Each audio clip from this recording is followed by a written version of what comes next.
Christian, bonjour. Vous allez nous parler littérature en République démocratique du Congo avec Sources et ressources, un ouvrage qui parle de spiritualité.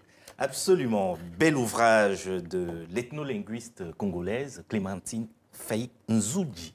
Un ouvrage qui pourrait se résumer dans une photo, ma chère Valérie, une photo que l'on va voir tout de suite, et un titre, Paroles fondatrices. C'est le titre, la deuxième partie de l'ouvrage, qui en a 3 au total.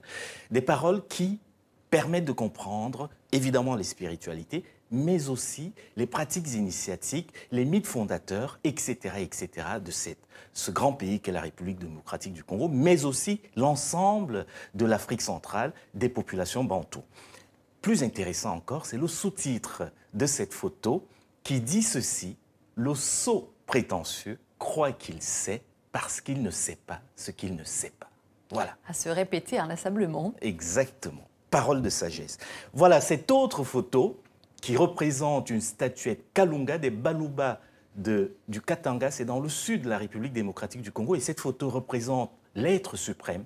Nous parlions de spiritualité tout à l'heure. Elle symbolise l'absolu, l'eau sacrée.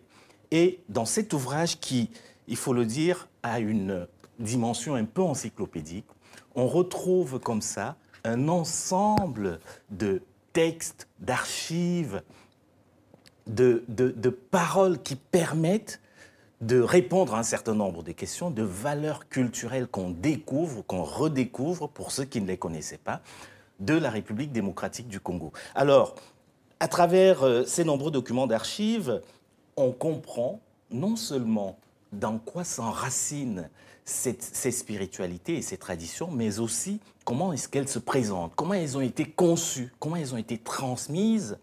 Et justement, l'ouvrage s'adresse à tout le monde, mais surtout aux jeunes générations. Pourquoi? Parce qu'aujourd'hui, on sait qu'une éducation qui n'est pas arrimée aux traditions, aux cultures locales, est parfois destinée à l'échec. Voilà. Donc, Clémentine Faï Nzouji, Sources et ressources, panorama des cultures de la République démocratique du Congo. C'est publié, il faut le rappeler, par le Centre international des langues et traditions d'Afrique, basé à Louvain-la-Neuve, en Belgique. Ouais. Merci Christian, un ouvrage d'une grande richesse.